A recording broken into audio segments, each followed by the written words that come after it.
Hello, world, and welcome to Tales from Hollywoodland, a veritable feast of movies, Broadway, showbiz stories, news and gossip, with Julian Schlossberg, Arthur E. Friedman, and Stephen J. Rubin. Today's topic is our favorite Westerns. And now, here's Julian, Arthur, and Steve. Hey, Mike, thank you. Have you guys been on a set involving Westerns at all? Not me, but I did visit in New Mexico to see where they shot 400 Westerns, but I've never been on a set where a Western was being shot. How about you, Arthur? I was on a Disney set one time, and I forget the actor's name, but is sitting there in between shots knitting. I'll never forget that. I forget the name of the Western. I would love to say that I worked with John Wayne, that I hung out with Burt Lancaster, although I've met Burt Lancaster twice, but I didn't get close to his film set. But I'll tell you, one of the things I did learn on Endangered Species, I got to know the Wrangler. And the Wrangler, of course, is the guy who supplies all the horses and, the saddles and all the accoutrement of Westerns. And back in the day when the studios were in their heyday, MGM, Paramount, Warner Brothers, each of these studios had a department that was specifically tied to Western films. This was a major film genre. And I grew up as I'm a little younger than you guys, but every TV show on the air in the late 50s, early 60s seemed to be a Western. I mean, it was the era of Cheyenne and Bronco and Wagon Train and Maverick and all of those shows. And we loved Westerns. In fact, it was very much a part of play, Warner Brothers has to this day, I believe, a Western ranch right out on Victory in Burbank. Have you been there? Yeah, exactly. Well, it's called the Western Ranch, but it's taken over by a lot of modern buildings. Yeah. I will say this, and that is that I got to meet Burt Lancaster when he was publicizing a very underrated Western, in my opinion, called Valdez is Coming. I love that movie. About 1970, thereabout. He came to Boston to do press. Valdez is Coming would be on not my top 10 list, but it would be on somewhere right below it. But very good movie. Well, I'm going to reach over to Mike first, because Mike always has a good thought about the genre we're talking about. Mike, what was number one on your Western list? On my Western list, it's interesting because I'm a little bit younger than you guys. But for me, my favorite Western of all time is, of course, The Good, the Bad, and the Ugly. Ah. And it's the spaghetti Western era, but it also introduces Clint Eastwood and has such a great, well-rounded cast. And it's just such an amazing film that on so many different levels. And it was just like anything else I've ever seen. And I've seen tons of the John Wayne Westerns, and I've seen some of the older Westerns from the 50s and the 40s. And it's interesting. And I like the more realistic feel that it had than, the earlier stuff. And, so it was kind of cool. When you say spaghetti Westerns, it kind of tells me gritty and dirty. There's nothing very clean. The guys look like they haven't showered in months, which is probably true because they very rarely bathe. I'm sorry. By the way, I'm sorry to mention smells a lot in this show so far. I guess I should become a little bit less olfactory, but I think that the films of Sergio Leone and Good, the Bad, and the Ugly was not the first. He had done two with Clint Eastwood before that. That's true. For a few dollars more. And the other one, I'm trying to remember the title of. Was it Hang 'em High? Well, Hang 'em High comes a little bit later. That actually wasn't a Sergio Leone. But it was Eastwood came out of that era from the Westerns I was talking about, the TV Westerns of the late 50s, because he was a regular on Rawhide. Rollin', rollin', rollin'. I have a personal story I can communicate to you guys. 1964, I'm working for United Artists in Boston. I'm a sales trainee. and there was they were doing a promotion for A Few Dollars More and Fistful of Dollars. Both those movies were in the can. Fistful of Dollars was the one I was thinking of. Fistful and A Few Dollars More. So what happened was they had a promotion as they were doing in Chicago and New York and all San Francisco, all the major cities. And the promotion simply was that Clint Eastwood was there. He came up. He was fresh out of Rawhide. He was not that well known as he became, of course.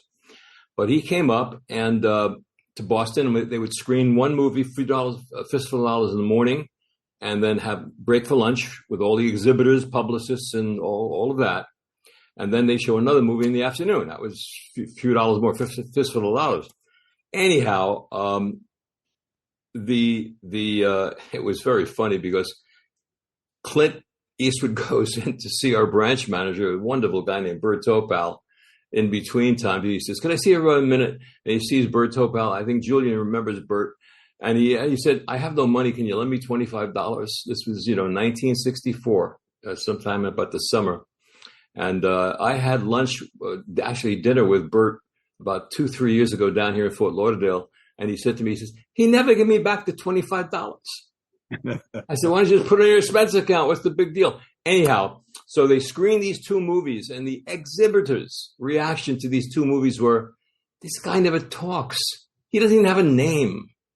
What are these movies? How can they work? It's blah, blah, blah." Needless to say, they were hugely successful. In fact, Clint Eastwood's nickname was the man with no name. No name. That's the whole thing. Of course, very little dialogue, if any, but it was all dubbed, I think, but there was something about those movies that begat Good, Bad, and Ugly, which came afterwards, as I recall. Well, the Spaniards in Spain, I guess Sergio Leone was Italian, but they discovered that filming in the deserts of Spain kind of emulated what the American Southwest looked like. And then, of course, importing American actors who weren't big American stars in movies, usually from television, it became a watershed moment for actors going over there. In fact, Quentin Tarantino kind of spoofed that a little bit in the way he describes Leo DiCaprio's character in Once Upon a Time in Hollywood recently, which was just so much fun. Let me talk about Clint Eastwood and my time with him. Oh, very good. I went to interview him in Carmel, where he lived at the time, and I don't think he was mayor at that point. And he was fashionably tardy, but very, very pleasant to talk to. And I had become friendly with Dory Sherry. And Dory Sherry had run two major studios, RKO and then MGM. In fact, pushed out Louis B. Mayer, but that's another show. And Dory Sherry said to me, "Did you ever see the movie Outlaw Josie Wales?" And I said, "Yeah." And he said, "This guy's got a lot of talent, Julian. You should see if you can sign him. I think he'll be one hell of a director." And I had seen Play Misty for Me. I liked it. I liked Josie Wales, but I certainly didn't see what Dory Sherry saw. And when I told Eastwood about it, he got so excited. It was so sweet when he heard that Dory Sherry had thought he would be a great director and that he had done that. So it was a kind of nice moment for both of us and made our interview probably a better one than it might have been. But he did speak. He was not in any way taciturn. He talked a lot. I liked talking to him. His body of work would rate with anyone who has ever lived in the film industry. When you consider what this guy's done, acting and directing and producing, and hits. And he was broke much of his time in Hollywood, and he spent a lot of time building pools. He was a guy who could build a pool. So he told me about as opposed to Harrison Ford, who could build roofs. That's right. Yes, the construction guys. Movie stars come from all over. The only time I ever saw Clint Eastwood, I was driving down Wilshire Boulevard in Westwood, and I look over to the car next to me. It was a little El Camino pickup wagon type thing, And it's Clint Eastwood driving. He looked like he was going to work as a plumber somewhere. Yeah. Steve, I would see him around the Warner a lot, and he had a bad back, very noticeable when he walked. And if you have a bad back, you understand. But he worked a lot of those movies with a bad back, which was really something too. A lot of it was physical. But I want to mention something as far as westerns go. First of all, my favorite western of all time, stands alone to me, is Red River. I just don't think there's ever been a better western. It's fantastic. John Wayne at his best, Montgomery Clift. Take him to Missouri, Matt. Yeah, wasn't it just a great movie? It's a great movie.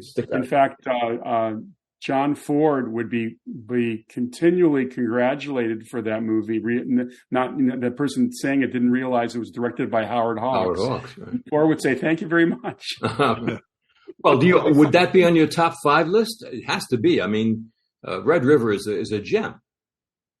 Well, it's not on my top 5 list, although I have great respect for it. Actually, John Wayne is all over my top 5, but I would have to say that The Searchers, 1956, which it was considered John Wayne's favorite film himself, to me is a legendary Western. And I mean, that movie is, John Ford loved to shoot in Monument Valley. That was his place. And I've been to Monument Valley. It's a very mystical, spiritual place with those giant buttes stretching to the sky like rock skyscrapers. And there's a magical quality about that. And I could see why Ford loved it there. And this was one of, I think there are 3 or 4 movies he shot in color, but this one probably is one of the most beautifully shot Western films of all time. And Wayne plays a character that is much different than a lot of his characters. He's kind of an anti-hero. Ethan Edwards is portrayed initially as a racist, very anti-Native American, wants to take revenge on the Comanches that have killed his brother-in-law, his brother and sister-in-law, and captured what eventually becomes Natalie Wood. And I just love this movie. It's a breathtaking Western, and it's inspired so many filmmakers since. Julian, what would your top 5 Westerns be? You and I Out of the Bronx. What would they be? Well, I'd like to talk about the film that I think is just extraordinary and had so much talent in it. That often they don't have as many behind the scenes as this movie had. And it was based on a short story called The Tin Star. And it was written by Carl Foreman, who wrote some of the best movies we know, directed by Fred Zinnemann, who directed some of the best movies we know, and produced by Stanley Kramer, who also produced and directed some of the best movies. And before you mention the title, can I just say, do do do do do do do do do? You got it, with a 21-year-old Grace Kelly. He's singing again. I was humming. That's different. And also, it's called High Noon. We should let people know that. And it's an incredibly interesting allegory because it's really around the second McCarthy hearings and UAC. And if you want to take it in a simple allegorical way, the Miller Gang is UAC and the town is America. And somebody's standing up, and it's Gary Cooper. Now, the original person who was offered High Noon was, you're not going to guess, it's John Wayne. Sure. John Wayne. Why not? And of course, once John found out that it might have some political implications that were totally against what he felt, he bowed out. And thankfully so, because Gary Cooper's wonderful in that role. What a movie. And they remade it 87 times under different ways, but the interesting thing is, I talked about Foreman and then Kramer and Zinnemann, but you also, Dmitri Tiomkin's score is unbelievable. Unbelievable. And when I was talking to Stanley Kramer about the movie, because I'm such a fan of it, He said the first time we screened it, it just didn't have we couldn't understand what the problem was. It just didn't have the tension. And the editor, Elmo Williams, who, Arthur, you remember, took over production for Fox at one point. Yeah. But at that point, he's the editor. He comes up with the idea of the clock. He says, let's keep shooting to a clock. Let's keep doing that. And boy, is that a brilliant contribution. Did Kramer tell you that? He did. He did. But well, Max Youngstein tells the story that it was his idea to go shifting back and forth from the clock. Well, not only do they keep cutting to the clock, but the movie takes place in a real time.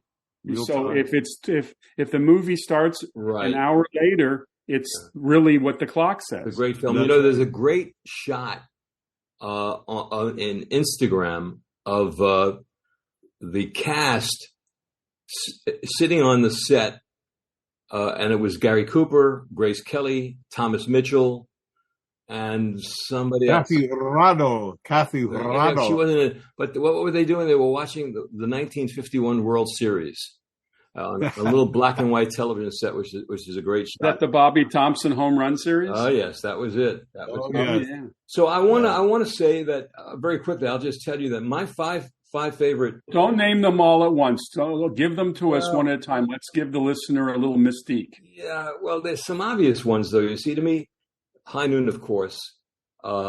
Professionals. Yes, it is a Western, I guess would be there. But Clint Eastwood made a movie called Unforgiven. And I don't think anything's ever been better than that. Dark, Gene Hackman. What a movie. Do you all agree? Oh, it's a fine movie. So who would not agree? That's a terrific film. And Gene Hackman may be the worst villain of all time. Yeah, rough stuff. Did that win the Oscar? That was the best picture that year. It was, yeah. Yeah, what a movie. Well, another movie that I just adored was The Treasure of the Sierra Madre, which is one of the finest movies I think ever made. Is it a Western, Julian? Yeah, it is a Western. It's considered a Western. In fact, Arthur, I was frankly surprised. I'm glad you said that. Yeah. It reminded me, I'm saying, oh, wow. One of the great movies of all time. Yeah. No. Now, there was a fellow named B. That was all you knew his first name, and last name was Traven. And B. Traven was this mystery writer who lived in Mexico, and no one could find him, no one could get him, but he was responsible for the script, the actual story. John Huston wrote the screenplay and directed it. It was only his second directing. He had only done The Maltese Falcon at that point. What a movie! Now we always laugh about they wanted the original cast that Jack Warner wanted. You ready? John Garfield, Edward G. Robinson, all the Warner guys. Key Largo. I mean, it really is so funny. I'm trying to remember who the hell the third one was. I wrote it down somewhere. Oh, I know who it was. It was George Raft, the ubiquitous. Now, can you imagine that? I mean, that's the end of the Treasure of Sierra Madre for me.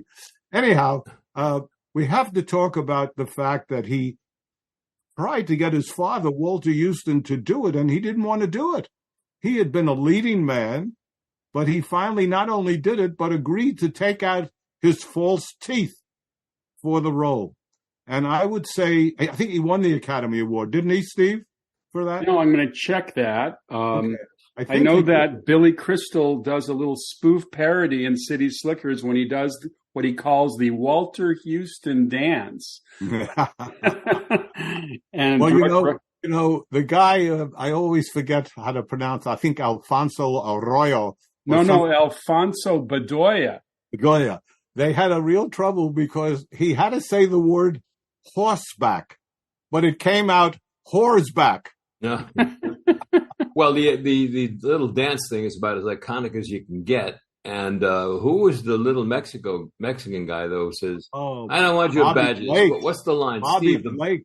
No, That's wasn't what we're Bobby talking Blake. about. That's Alfonso Bedoya. That's him. He was unbelievable. He was scary. And don't forget, little Robert Blake Yeah. was all of probably 8 years old, plays the little lottery salesman at the beginning who sells Humphrey Bogart the lottery ticket. Yeah. Okay, so Walter Houston won the Academy Award for Best Supporting Actor in 1948 for The Treasure of Sierra Madre. Then Absolutely.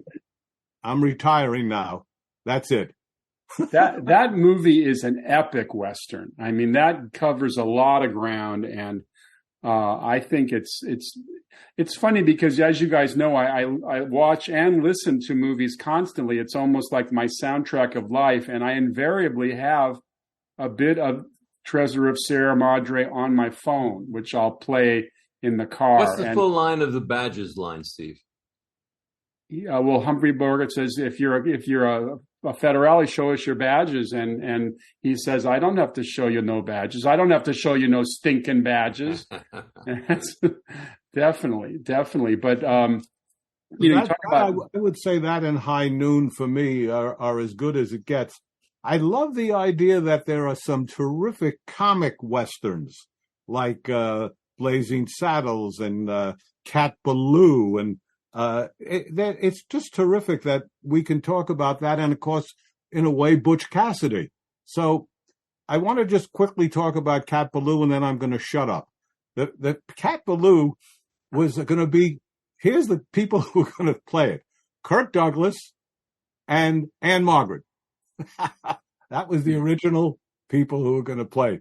Well, I think Kirk would not have been as good as Lee Marvin. It changed Lee Marvin's career, his life, everything. He became a major movie star. You know how many years he was schlepping around the business, Lee Marvin, before he had started? 20 years. Yeah, Julian, he and Charles Bronson, 20 years since World War II, was schlepping, doing parts here or there, everywhere. And then Bronson hit a little bit with Great Escape, of course, and then, branched out and became a big star. But Lee Marvin, it took until Cat Ballou.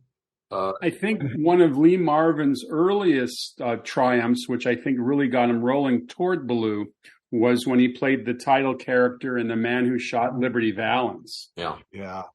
And there he plays a real baddie.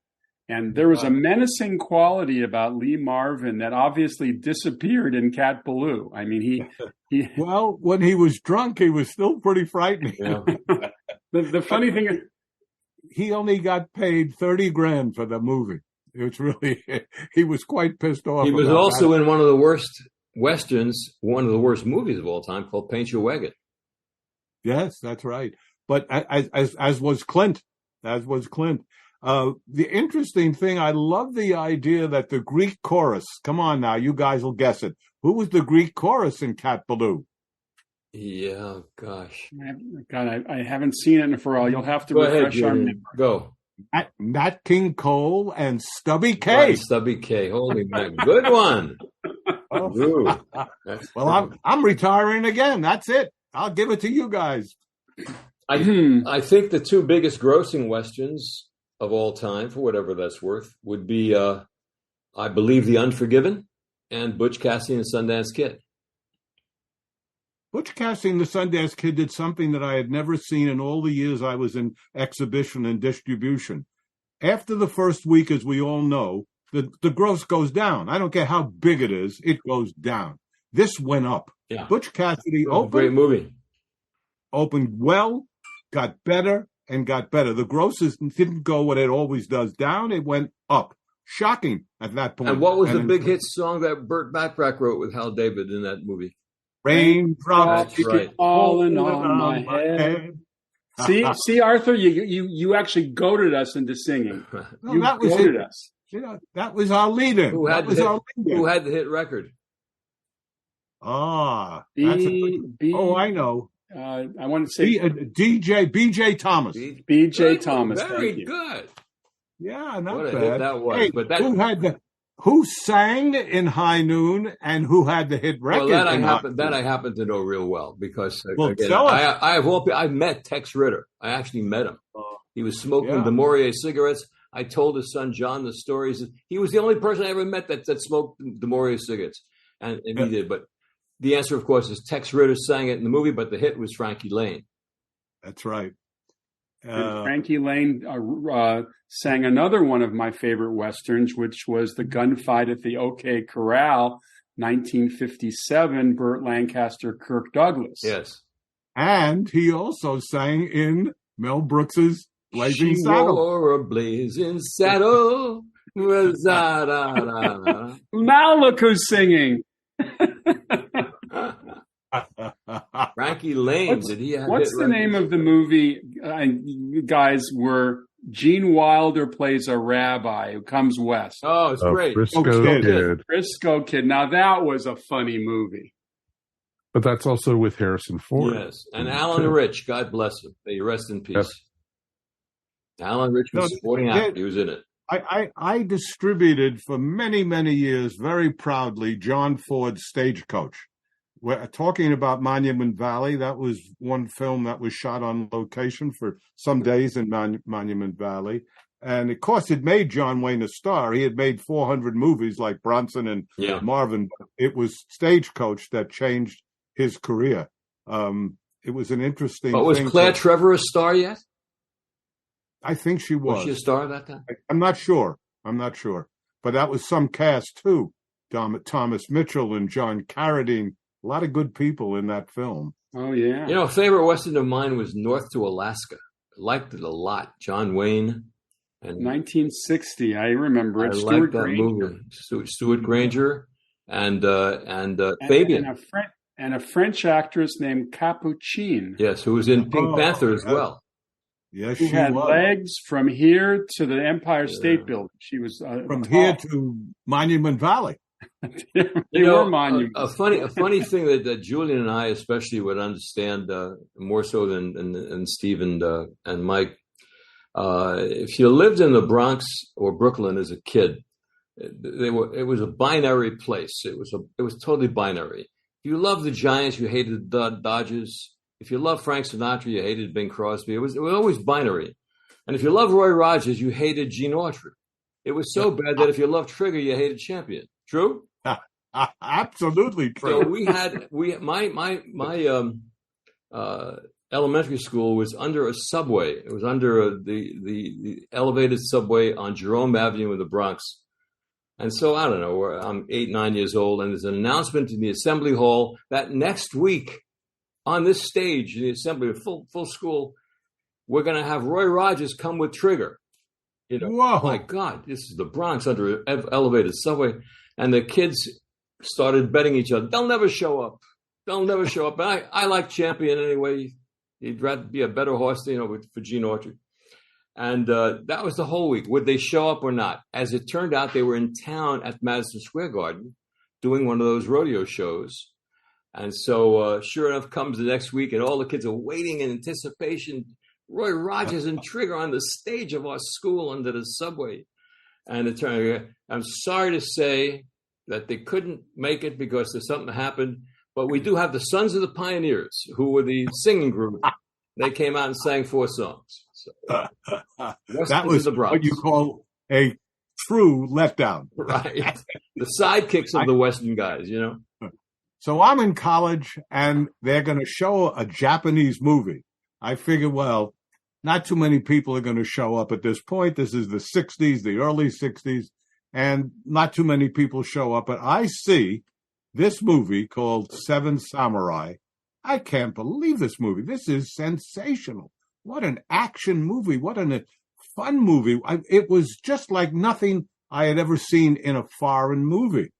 And a few years later, of course, comes, guys, Magnificent Seven, which for me is in my top 5 easily.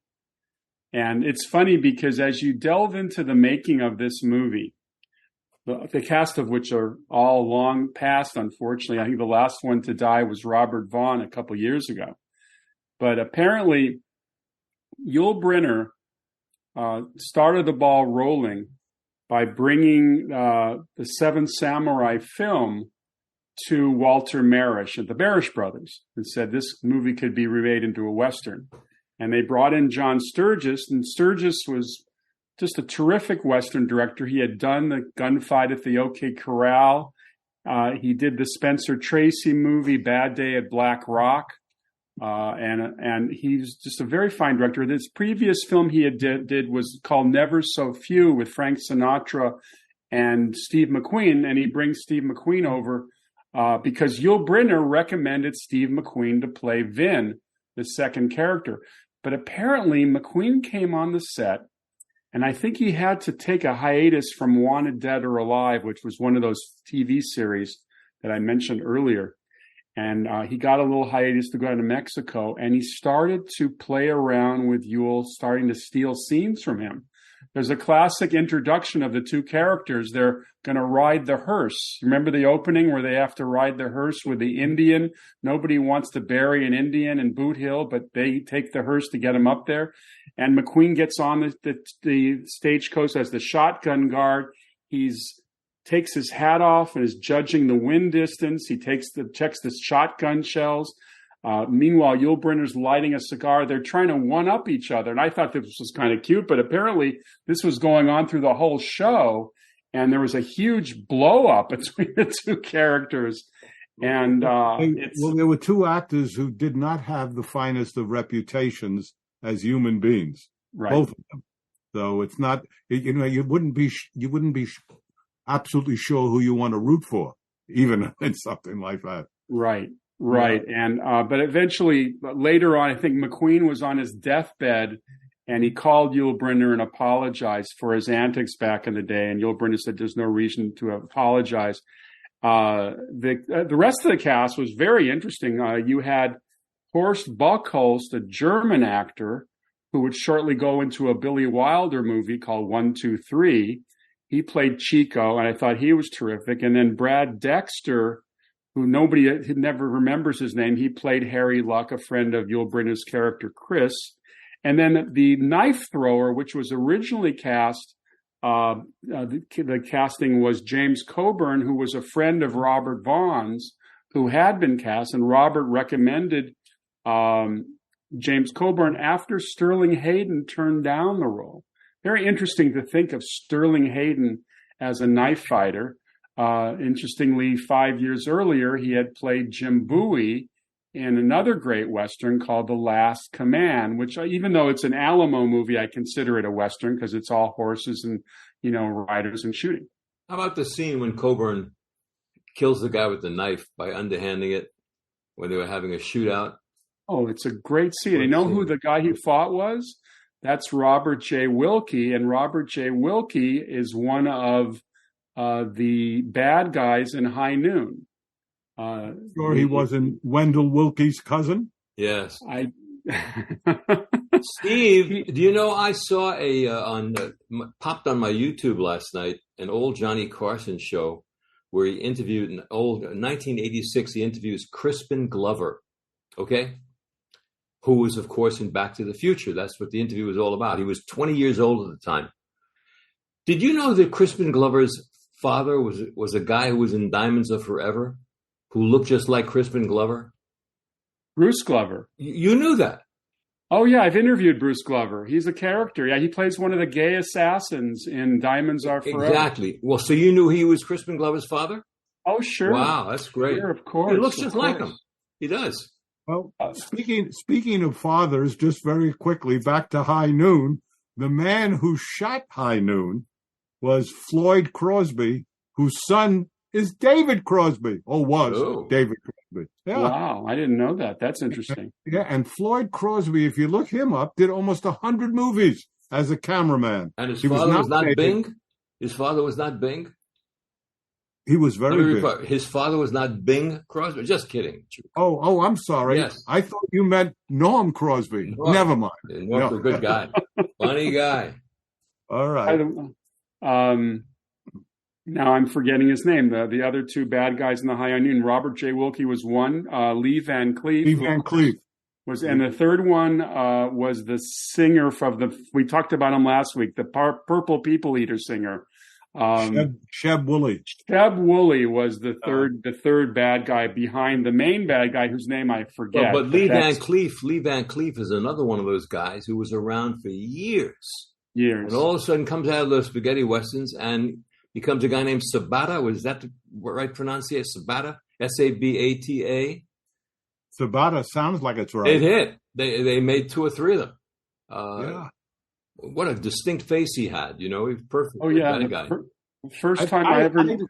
one of my favorite movies we mentioned for Sturgis's direction was Bad Day at Black Rock. Yeah.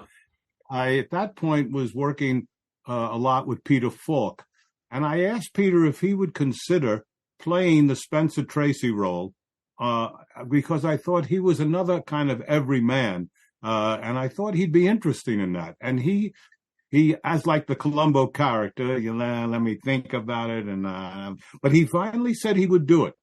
And I got an appointment with the head of MGM. You remember him, Arthur, Frank Rosenfeld, and a couple of his minions. And I pitched it. And they seemed wildly excited. But anyhow, the bottom line is it never happened. And it's really interesting because ordinarily I would say I never want to remake a movie that is so good. But somehow the idea of Falk excited me in that role. But I love that movie, and that would be in my top group. I just thought it was terrific. And the scene in Bad Day at Black Rock where Spencer Tracy beats the shit out of, what was the guy's name, the actor? Ernie Borgnine. Borgnine, of course. Yeah. Wow, what a scene. Yeah. Sturgis was known for his ability to cast. If you look at the films he made, The Magnificent Seven, The Great Escape, Never So Few, Bad Day at Black Rock, Gunfight at the Oak Corral, he not only was adept at bringing his leads together, but the faces in the background were just wonderful character faces. Kind of reminds me of a lot of the early Warner Brothers Westerns with Errol Flynn, that famous stock company with Alan Hale and Patrick Knowles and Eugene Pallett. Flynn did some really interesting Westerns. Dodge City, the Santa Fe Trail, where he plays Jeb Stuart, a Confederate later on. They end up going after John Brown, played by Raymond Massey. But one of my favorites had virtually nothing to do with real history. It was called They Died with Their Boots On, which was the story of George Armstrong Custer. Again, related very little to history, but just a real fun movie to watch. It was said about Errol Flynn, Steve, that he stopped everything in Hollywood except the big donut on Winchell's Donuts. Hey, Flynn was one of those guys. What are you going to do? Oh, Flynn was after World War II, an enormous amount of Westerns were made. It's interesting. From 1945 to probably around 1960, there were literally thousands of Westerns made. It's unbelievable. Sure. Because drive-ins would play them constantly, Julian. Yeah. And what was so interesting to me, Steve touched on it, Arthur, excuse me, was the idea that television all of a sudden came in and did every Western in the world. Big, they were hit. It was I think we could sit here and name 20, 30 Westerns that were made, from Bonanza to Have Gun Will Travel to Wanted Dead or Alive. I mean, there was so many of them. It got to be, if you didn't know how to ride a horse, you were not working. I mean, you really did. I visited a drive-in theater in Kentucky during the day to sell the exhibitor, the guy who owned the drive-in, some movies from United Artists. And I looked up at the screen, this big screen in this drive-in in Yemansville, Kentucky. I don't know, it was a strange town. And there were these holes all over the screen. I said, why do you have all these holes in the screen? He said, a lot of people like to take their guns out and shoot the screen and get the bad guys. Honest to God. I said, okay, I'm leaving. I'll be out of this soon. I don't like this movie. Get the popcorn. Get the popcorn. In a more modern film, 1990, I went to see Kevin Costner in Dances with Wolves. And I thought that was a very interesting kind of a different take on the whole Indian Wars. And I thought it was a fair take, but not the first director to look at the other side with a sense of humanity, because with all the craziness of the John Ford Westerns, all the shoot 'em ups, etc., he had a certain reverence for Native Americans. And if you look at a movie like Fort Apache, which was the first of his cavalry trilogy, he really treats the Apaches with a great deal of dignity. And that's one other one on my top 5 list. But didn't that win the Oscar for Best Picture? Dances with Wolves? Dances with Wolves. That's a world-class film. Dance with Wolves was the best picture of 1990, absolutely. And it's funny how a lot of the great Western films that won their awards all have these amazing music scores. In this case, it was John Barry from the James Bond movies. His score for Dances is just off the charts. How about Big Country, Steve? And The Big Country is another great Western with another wonderful score. Who wrote that? Jerome Moross. 1958. The Big Country is interesting. I've really, really loved the score, and I love the movie, although the movie is flawed. There are some elements of the movie that don't work for me, but it's Gregory Peck, Charlton Heston, Charles Bickford, Burl Ives, Carol Baker, Gene Simmons, and just a wonderful score. Now, interestingly, there's a big gunfight in The Big Country at the end. It takes place in Blanco Canyon. It's Charles Bickford's guys versus Burl Ives' guys, and it's in a canyon, so all the gunshots are echoing gunshots. They were so effective that when John Sturges 2 years later made The Magnificent Seven, all the gunshots are from The Big Country. So every time they fire in The Magnificent Seven, they're echoey, which makes no sense because The Magnificent Seven takes place in a fertile valley. So that's a reuse of great sound effects. What was the name of the movie with Steve, with Joel McRae and maybe Jimmy Stewart, another old Western? You mean Ride the High Country? Ride the High Country, Randolph yes. Scott. Who was better than Randolph Scott in Westerns? God. Not Rod Cameron. No, but Randolph Scott, if you watch Randolph Scott's Westerns, which we used to do as kids, I loved it. Every Randolph Scott Western opened with him riding on a horse, and he gets off in the town. He puts the horse, the string around the wood, and he needs a shave, and he puts his hand across his face because he's got a stubble of beard. And then you see credits and titles. He goes in, and then he comes out. He rubs his face again, and he's shaven. And there's Randolph Scott ready to go. You know, that's the way you shave. Everyone. In Soldier in the Rain, which was a Steve McQueen movie written by William Goldman, Tuesday Weld meets Jackie Gleason, and she says, "You know who you remind me of? You remind me of a fat Randolph Scott." Really? That's pretty funny. Howard Koch, before he became a famous producer and a studio executive, not Howard W. Koch, the writer, would make these Westerns. And he told me a great story. They would go on, let's say, Durango, and they would be on location. And let's say it would star Randolph Scott and Rhonda Fleming, let's say. And there would be the bartender, and there would be the saloon, and there would be the funeral home, and they would do the movie. And they then sent the 2 stars home, and they brought in Rod Cameron and, let's say, Martha Heyer. And the guy who was the funeral director now became the bartender. The bartender now owned the Smith shop. And these 2 people came in, did the movie. He said, we did it in less than a week. Yeah. They would do the movie in less than a week and make the movie with the B movie for $75,000 to $90,000. Yeah. That was it.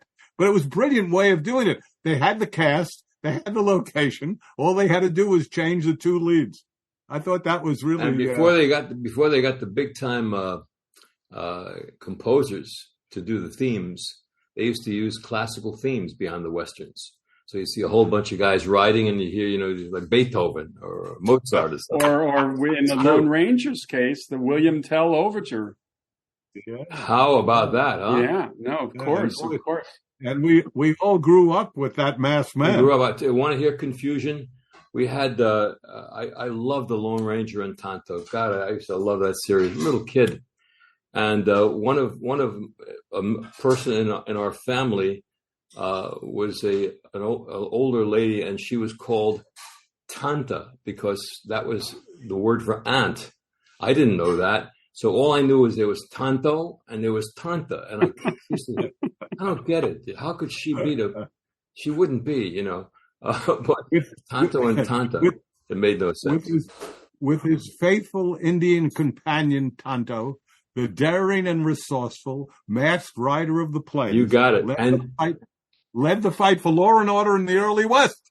Right. And how about Lone Ranger? They made it for almost $100 million, and it one of the big bombs of all time. Yeah, you don't. In the past 20 years, you can't cast Johnny Depp as a Native American today. I'm sorry. That's very, very challenging. Who played the Lone Ranger in that movie? Armie Hammer, who I think is a bit out of favor these days. Would you say? Yes, I would say. We'll move right along with the hammer and tongue. Now, I have two guilty pleasure westerns that are not very well known. One, sadly, on the night my dad passed away, my mother and I were home. We were waiting for the doctor call, and it was one of those things. My dad was suffering from emphysema, and he was about to pass, but I couldn't fall asleep, so I put on the television. It was about 1:00 in the morning. They were playing a Warner Brothers Western from 1953 called The Charge at Feather River. Guy Madison. Guy Madison, exactly. And God, I'm forgetting the actress's name. She plays the lead woman. Joanne Drew? No, it wasn't Joanne Drew. She's always in a lot of John Wayne movies. In fact, she plays his girlfriend in The Man Who Shot Liberty Valance, and I'll remember her name in a moment. But this movie originally, and by the way, it has a very much a Searchers type storyline because this cavalry unit is looking for two women who were captured by the Cheyenne, and just like in the Searchers.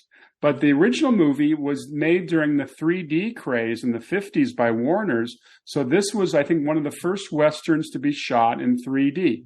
Now, you guys know what 3D does. Everything is accentuated.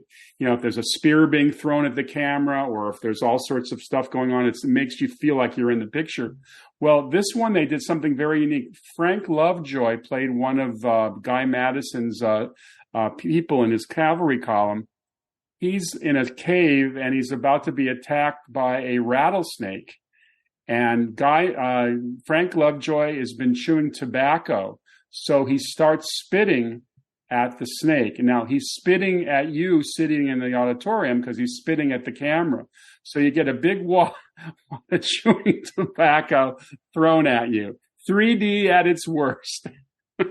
Vera Miles. Thank you. Vera Miles played one of the women taken by the Indians, and it had a great little cast. Neville Brand's in the cast. It has a great little cast.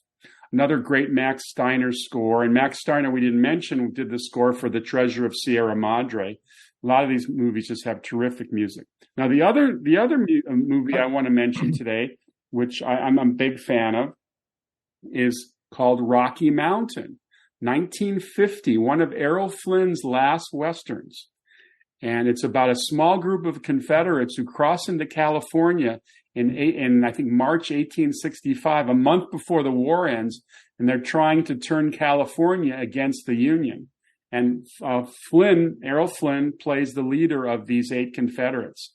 And that, again, has a great Max Steiner score and one of the most thrilling endings for an Errol Flynn Western. So I highly recommend that one. The one I would like to talk about, not as prominent as the ones we've all spoken of, except as well known as Rocky Mountain, for crying out loud. It is 3:10 to Yuma, but the original 3:10 to Yuma. Glenn Ford. Yeah. Glenn Ford and who else? Come on. You guys know the good guy in Shane. Alan Ladd. No, Van Heflin. The real good guy. Yeah, Van Heflin. Yeah, and that has a lot of tension, and it's not high noon tension, but it's got a lot going for it. And Glenn Ford, who generally liked to be a hero, was a real bad guy in this movie. They did remake it with, what's his name? Russell Crowe. and Christian Bale, I Yes. think. Well, a movie that hit big time years later was Tombstone, probably late 80s. Kurt Russell and I'm forgetting his name now. Kurt Russell and the guy from Top Gun, Tom Cruise's nemesis. Val Kilmer. Val Kilmer stole the whole movie. Val Kilmer plays Doc Holliday. Always a great character to play, and that movie was directed by, I think he's Greek, George Pankosmatos. That movie came out the very same year as the Kevin Costner Wyatt Earp movie, which I thought was a pale counter to the Tombstone movie. How many movies were made with Wyatt Earp, Doc Holliday, endless? By the way, the Kirk Douglas, was it Kirk Douglas and Lancaster gunfight? And then previously they had done Victor Mature was in My Darling Clementine. Damn good movie. Also John Ford. And then how about Oxbow Incident? Oxbow Incident? But that wasn't about the OK Corral. I mean, there was another one that Sturgis, having done the gunfight at the OK Corral, he comes back 7 years later and does Hour of the Gun with James Garner and Jason Robards, what's interesting is that it was mentioned that when they did the gunfight at the OK Corral, they didn't mention anything about the aftermath, that the Earps were actually arrested for murder after killing the Clantons in the original gunfight. They were later exonerated, but in the new movie, Hour of the Gun, Sturgis gets into the aftermath of what happened after that gunfight. They took some liberties in the Sturgis movie. The gunfight lasts 5 or 6 minutes. In reality, the original gunfight at the OK Corral took place in 30 seconds. There were 30 gunshots and 3 dead, and it was done. I've actually gone to Tombstone. There's a place you can go to the OK Corral, and there's a sign that says, "Walk where they fell." Well, we should mention that a lot of years went by, and then the movie 1985 came out. That was a lot of fun, and a Western called Silverado. Yes. You remember Silverado? And then the cast. We got Kevin Costner, we got Kevin Kline, we got Scott Glenn, we got Danny Glover. Brian Dennehy. The hell of Brian, yes. We had a hit movie, a surprise hit movie, United Artists, where the gimmick was that every supporting actor with a face that you would know was in this movie. It was called Support Your Local Sheriff. With James Garner, sure. And it caught a sequel. It did that well. Again, a fun movie, but everybody, Jack Elam, names, you put names with faces, but all of these great supporting actors were in it. Maybe Struthers Martin wasn't. I was a fan of Struthers Martin, of course. And then in 62, we were talking about 3D Westerns. They came out with a Cinerama Western called How the West Was Won. That was a big hit. Big hit. And everybody's in that as well. Jimmy Stewart, Eli Wallach, George Papar, Debbie Reynolds, Carol Baker, Russ Tamblyn. It was just wonderful. And they had 3 different directors directing different sequences. And John Ford was brought in specifically directing the Civil War sequence. Well, we talked about High Noon and Fred Zinnemann as a director. And of course, one of Arthur's favorite movies that he directed is The Day of the Jackal.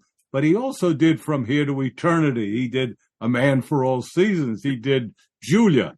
And supposedly, it may be apocryphal, he's taking a meeting at TriStar, Fred Zinnemann. And the executive at TriStar says to him, "So tell me, Mr. Zinnemann, what have you done?" Yes.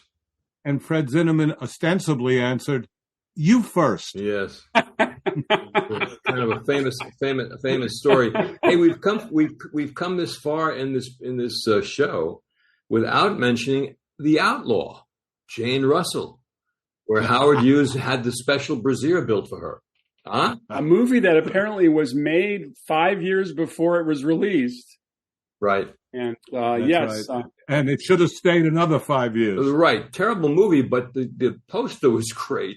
He made a one-sheet that was big. It sold. Yes.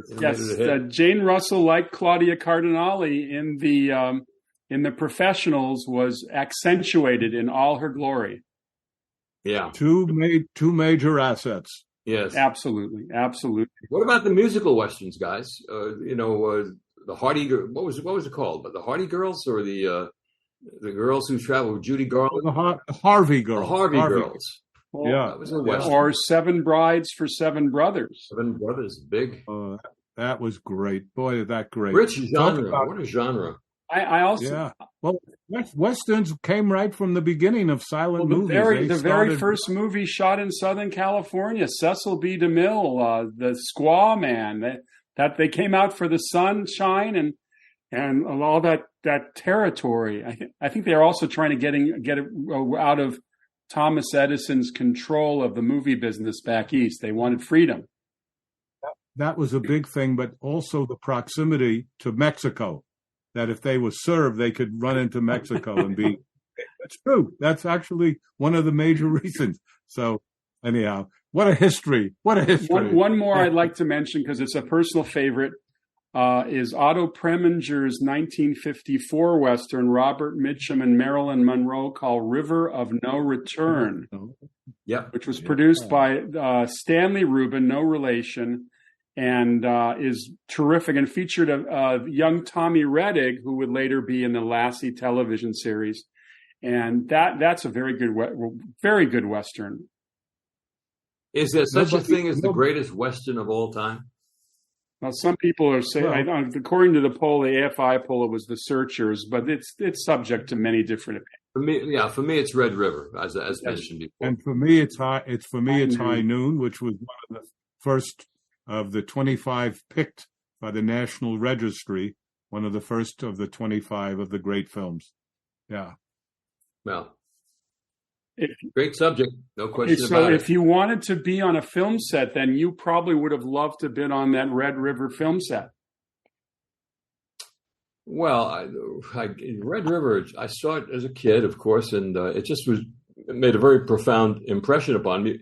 Having seen it since, it stands up completely. Sure. It's a great movie. Well, we've come to the end of our show. If you've made it this far, why don't you subscribe? It's free. And we are available on Apple, Amazon, Spotify, or wherever you get your podcasts. We would really appreciate it. And please don't hesitate to recommend us to your friends and family and neighbors. We also would appreciate your comments and feedback or suggestions. Just get on our email. It's talesfromhollywoodland@gmail.com. We'd love to hear from you. Please tell us what you're thinking. We will respond, because we are very responsive guys, right?